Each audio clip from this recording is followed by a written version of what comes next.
शैव या भागवत धर्म से चलिए क्वेश्चंस देखते हैं। प्राचीन भारत के विश्वोत्पत्ति कॉस्मोजोनिक विषयक धारणाओं के अनुसार 4 युगों के चक्र का क्रम इस प्रकार है: कृत, सतयुग, त्रेता, द्वापर और फिर कलयुग। आजीवक, मत्तमयूर, मैमत, ईशान शिव गुरु देव पद्धति में से वह जो प्राचीन भारत में शैव संप्रदाय का है तो मत्तमयूर है दोस्तों। अर्धनारीश्वर मूर्ति में आधा शिव तथा आधा पार्वती प्रतीक है तो देव और उसकी शक्ति का योग का प्रतीक है। नयनार थे तो शैव धर्मानुयायी थे नयनार।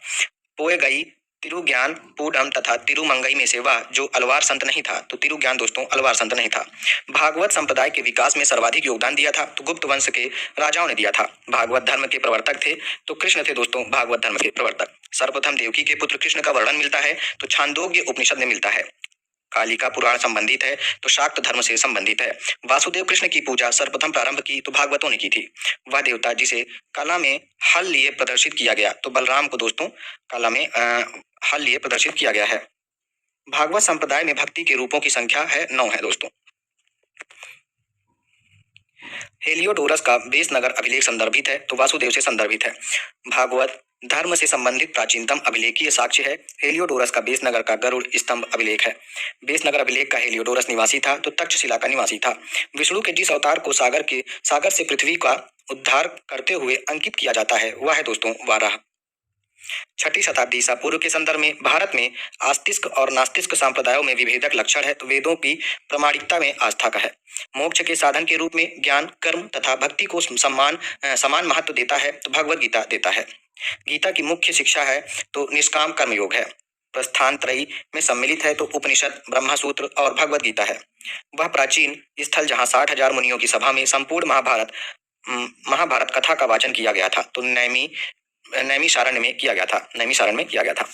रामायण का वह कांड जिसमें राम और हनुमान की पहली भेंट का वर्णन है तो किष्किंधा कांड में है दोस्तों।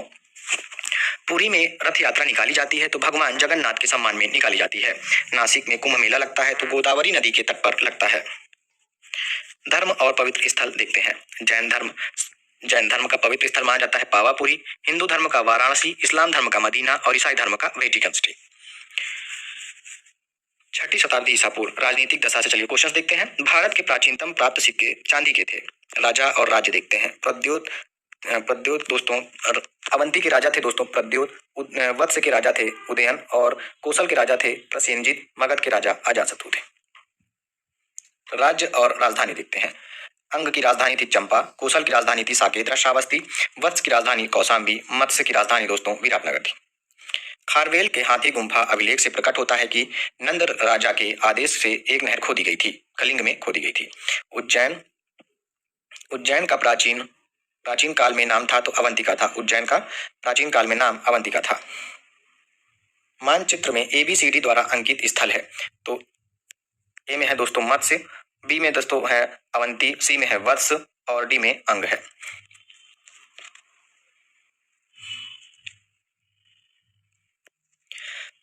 मध्यमिका नगरी, करकोट, विराटनगर, बैराठ तथा रैण में से वह प्राचीन नगर जिनका उल्लेख महाभारत तथा महाभाष्य में हुआ है तो मध्यमिका और विराटनगर का उल्लेख महाभारत तथा महाभाष्य में हुआ है। उदयन, अशोक, बिंबिसार तथा महापन्नन में से पाटलिपुत्र के संस्थापक थे तो उदयन थे।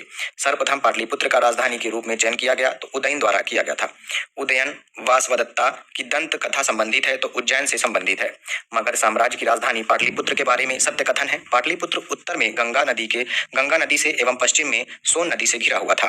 प्रथम मगध साम्राज्य का उत्कर्ष हुआ था तो ईसा पूर्व 6ठी शताब्दी में हुआ था। गांधार, कंबोज, काशी तथा मगध में से वह जो ईसा पूर्व 6ठी शताब्दी में प्रारंभ में भारत का सर्वाधिक शक्तिशाली नगर राज्य था तो मगध था। विश्व का पहला गणतंत्र वैशाली में स्थापित किया गया तो लिच्छवी द्वारा स्थापित किया गया। 16 महाजनपदों की सूची जिन प्राचीन ग्रंथों में मिलती है वे हैं तो अंगुत्तर निकाय एवं भगवती सूत्र में मिलती है। पाणिनि के अष्टाध्यायी में जनपदों का उल्लेख मिलता है तो 22 का मिलता है। महाभारत के अनुसार उत्तरी पांचाल की राजधानी स्थित थी तो अहिच्छत्र में स्थित थी। 16 महाजनपदों के युग में मथुरा राजधानी थी तो शूरसेन की राजधानी थी।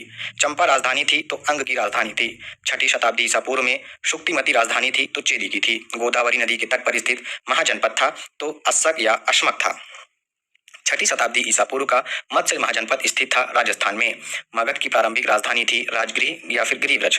ग्रीव्रज, राजगृह, पाटलिपुत्र तथा कौशाम्बी में से वह जो मगध साम्राज्य की राजधानी नहीं रहा तो कौशाम्बी दोस्तों मगध साम्राज्य की राजधानी नहीं रहा कभी। प्राचीन श्रावस्ती का नगर विन्यास है तो अर्धचंद्राकार है। मगध का प्रारंभिक शासक जिसने राज्यारोहण के लिए अपने पिता की हत्या की एवं स्वयं इसी कारणवश अपने पुत्र द्वारा मारा गया तो अजातशत्रु है। अजातशत्रु के वंश का नाम था तो हिरण्यक वंश का था। मगध साम्राज्य में वज्जी गणसंघ को हराकर आत्मसात किया तो अजातशत्रु ने किया था। मालवा क्षेत्र पर मगध की सत्ता का विस्तार हुआ था तो शिशुनाग के शासनकाल में हुआ था। मगध में नंद वंश का संस्थापक था तो महापद्मनंद या उग्रसेन था। नंद वंश के पश्चात मगध पर शासन किया तो मौर्य राजवंश ने किया था।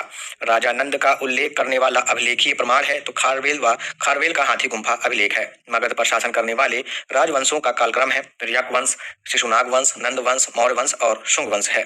मगध का सम्राट जो अपरो परशुराम के नाम से जाना जाता है तो महापद्मनंद जाना जाता है अपरो परशुराम के नाम से। बौद्ध धर्म के उदय का कारण था। विश्व के सभी भागों में ईसा पूर्व 6ठी शताब्दी एक महान धार्मिक उथल पुथल का काल था। इस समय वैदिक धर्म बहुत जटिल हो चुका था। गौतम बुद्ध के समय का प्रसिद्ध वैद्य जीवक संबंधित था तो बिंबिसार के दरबार से संबंधित था। कालपी नगर जिस नदी के तट पर स्थित है वह है दोस्तों यमुना नदी। उत्तर प्रदेश के प्राचीन जनपद और राजधानी देखते हैं। कुरु की राजधानी थी इंद्रप्रस्थ, पांचाल की राजधानी अहिच्छत्र, कोसल की राजधानी साकेत, वत्स की राजधानी कौशाम्बी थी। महाजनपद और राजधानी देखते हैं। मत्स्य की राजधानी विराटनगर, सूरसेन की राजधानी मथुरा, अश्मक की राजधानी पोतक थी। वर्तमान उत्तर प्रदेश में भारत के प्राचीनतम 16 महाजनपदों में से कुल महाजनपद स्थित थे तो 8 महाजनपद स्थित थे। प्राचीन भारत की श्रेणी व्यवस्था के बारे में सत्य कथन है। श्रेणी व्यापारियों और कारीगरों का संगठन थी। उत्पादित वस्तुओं की गुणवत्ता और कीमत संबंधी श्रेणी द्वारा निर्धारित की जाती थी। श्रेणी अपने सदस्यों के आचरण पर भी नियंत्रण रखा करती थी। उत्तर भारत के साथ साथ दक्षिण भारत में भी श्रेणियों के प्रचलन का उल्लेख मिलता है।